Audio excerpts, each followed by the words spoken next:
Hey guys, what is up? Welcome back to my channel. I'm Brie and this is Books with Brie. Today I'm coming at you guys with a book haul of the books that I've been lucky enough to either receive from winning a giveaway or being gifted or buying myself since the start of 2020. And I would like to say I am very grateful for all the books that I have and all the books that I have been lucky enough to receive, and I just want to share them with you guys because I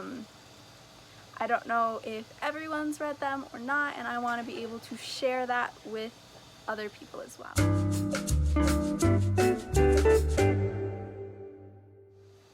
Alright, so the first book that I was lucky enough to get this year was actually a result of me entering a giveaway by Simon & Schuster, and I got this one early from before it was published, and that is Chain of Gold by Cassandra Clare. I was so happy when I got this because it arrived in the mail, I believe maybe 10 to 14 days after my birthday, and so I opened up the package because I completely forgot to check like my email or any sort of acknowledgement that I had won part of the giveaway,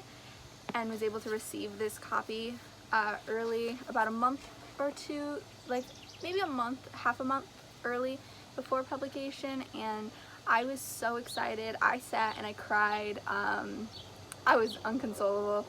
It was actually a very funny sight, and I feel so lucky to be able to have gotten this book early,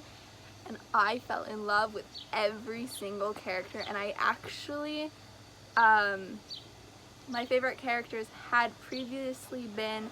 Tessa and Jem, and they still are, but I think my favor towards Shadowhunter characters has moved on to more of the Chain of Gold and Last Hours characters. So my favorites out of this book were James Herondale and Cordelia Carstairs. They are my absolute favorite. Just such a romance that has so many issues, and they don't realize that it has issues and that there is even a romance between them. But I'm so happy I got to read this. The plot was amazing, and honestly, I think this is one of Cassandra Clare's most in-depth books and most hooking stories. I can't wait to see where the next two books go, and I'm secretly hoping that she does the same thing with The Last Hours that she did with The Mortal Instruments and adds on to the trilogy and makes it 6 books instead of simply 3. Alright, so the second book that I was lucky enough to get since the start of 2020 is actually a book that my grandpa let me order with his card while I was ordering books for my brother as well, and it is House of Earth and Blood, part of Sarah J. Maas's new Crescent City series. And oh my god, this, I have to say, was an absolute favorite, and I had never read a Sarah J. Maas book before, and I am kind of super happy that this was the first one that I read by her, because it made an amazing impression, and I flew through it, I think, in maybe 3 or 4 days. And this does not look like a massive book, but the pages are absolutely thin. And so it is a massive read, and it's got so much plot and so much character development in it and romance. I loved it, and I actually loved the trope she used in here, the not really enemies but hate to love kind of. And this book follows Bryce Quinlan as after the death of her best friend and her best friend's pack. And I believe it's maybe 2 years later that the majority of the plot takes place, and they're trying to actually discover who the murderer was of the pack and of her best friend Danica. And honestly, there is a lot of personal and societal growth in this story, and the relationship between Bryce and Hunt is honestly one of my favorite. Like, it comes really close to Tessa and Will from the Infernal Devices series, and I would definitely recommend this to anyone who enjoyed like the Mortal Instruments or the Shadowhunter books in general, because it's got a lot of similarities between like the folklore that they use, because there are vampires, werewolves, fae, and a majority of them are, that's just normal. Like, it's not part of like a hidden world. That is the normal for this society, and I believe you would really enjoy that if you wanted a more in-depth and adult version kind of Shadowhunters. And the storylines are very different from the Shadowhunter series, but they make a good impression with the emotions that are involved in the book as well. Alright, so the next books I am going to be sharing with you guys that I got this year were actually a box set, and I was lucky that my dad bought them for me, because I had told him I was looking into getting books 1, 4, and 6 out of the series, because I already had the other ones, and instead of like, you know, asking which ones I had to get me just those ones individually that I didn't,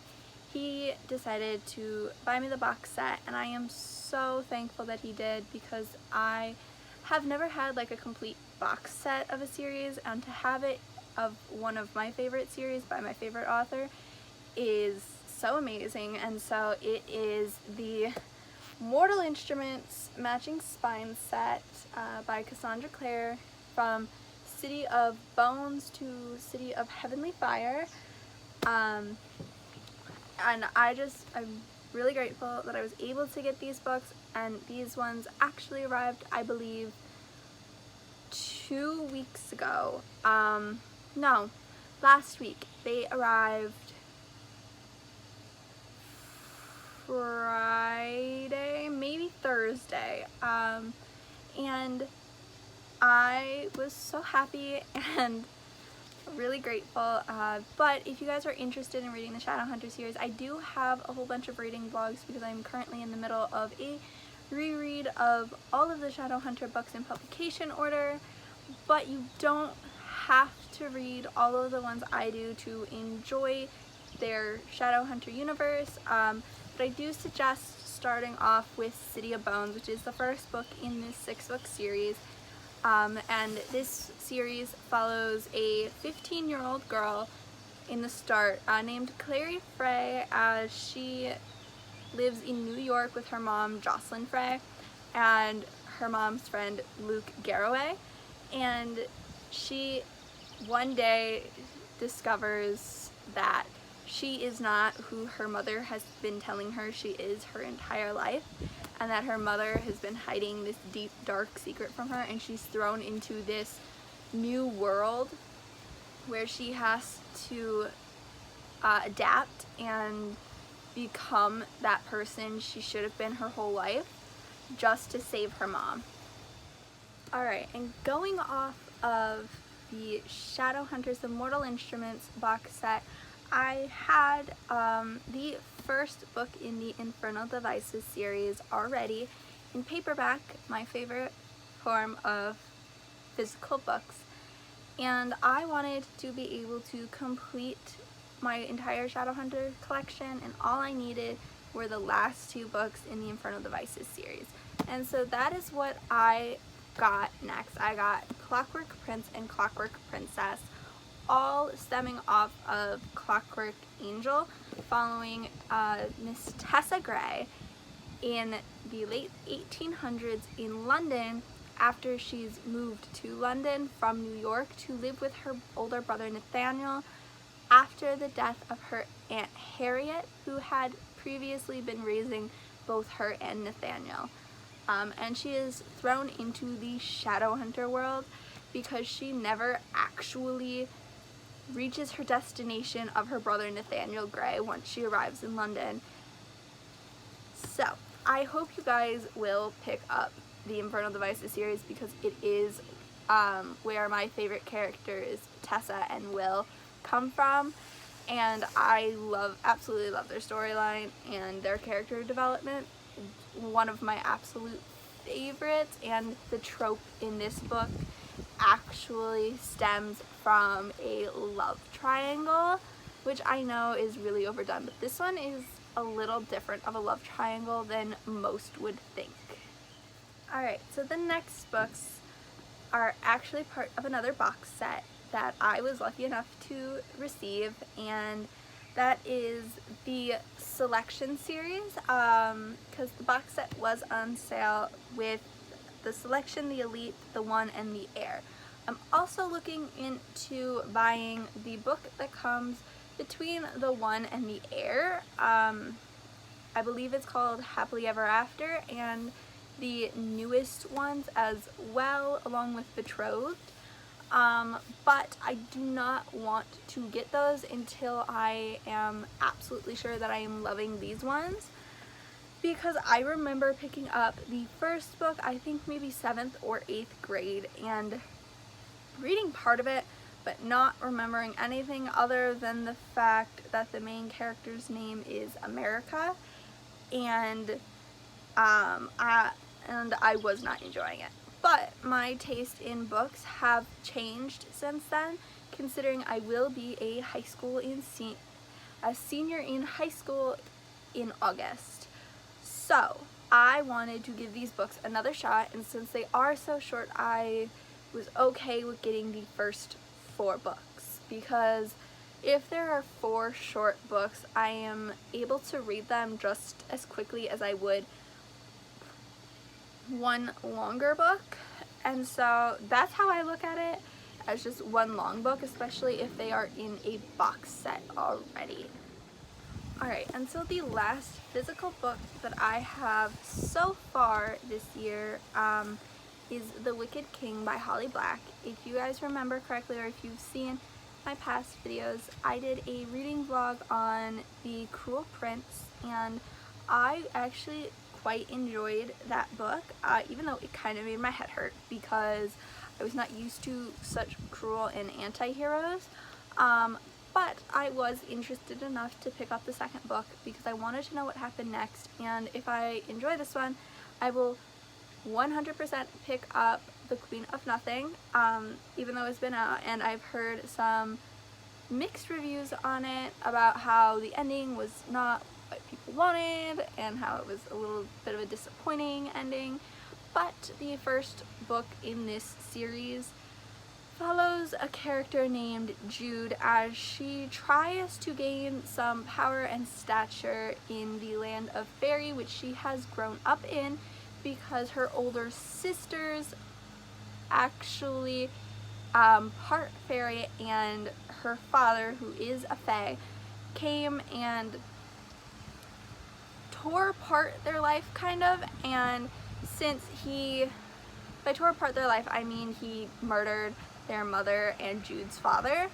and since the mother of his child had other children, he took it upon himself as his responsibility to not only raise the child that she gave him, but also the children from the other man that he killed. So Jude is trying to gain some power and some form of stature for herself in fairy in the first book, and this one just follows what happens after the events of the first book, and I'm really excited to see that, and the romance between her and one of the characters. Okay guys, and so there are 2 more books that I have bought since the start of the year but have not yet received, and the first one I had bought is a pre-order of The Lost Book of the White by Cassandra Clare, and I will obviously not be getting that until September because it was a pre-order and it does not come out till September. But the next book that I did receive is that I ordered is Autoboyograohy, and I ordered that one off of Amazon yesterday, and it is supposed to be here Thursday, so it will be here the day after this video comes out, so I will not have the chance to be able to physically show it to you guys, but I would like and love to be able to show you guys these books. But Autoboyograohy has actually been on my TBR since it was released, I believe, last year, and I'm just trying to diversify the books that I read, especially because this one deals with a lot of LGBT representation and issues that a lot of teens deal with, and I completely understand what that feels like and relate to it, and I just want to be able to read and help support those writers who understand those issues very well and want it to be a well-known fact that these are the things that minorities are dealing with. And so I am personally so excited to be able to read this book, considering I've been waiting for like ever to read it. But back to The Lost Book of the White, that is actually the sequel book to the Red Scrolls of Magic, following Alec and Magnus from the Mortal Instruments series and just their life together. And so this one, I believe, takes place after they have their son Max, who is a warlock, and I'm excited to see how this one goes, and I'm excited to see more of the Shadowhunter cast in this book than there was in the Red Scrolls of Magic. But yeah, I am so excited to receive those books. Alright guys. Shush! Alright guys, that was it for today's video. I hope you enjoyed. Please don't forget to like and subscribe, and let me know down in the comment section below which book that I showed you guys today that you've either read or have wanted to read since quarantine started, and let me know as well some books that you guys have been wanting to read, because I would love to be able to plan like a small sort of giveaway to give one of you guys a book that I am absolutely in love with, or that you guys have been dying to read, because I just feel so honored that you guys are watching my videos and interacting with me through my comments. It is just something I am so happy about.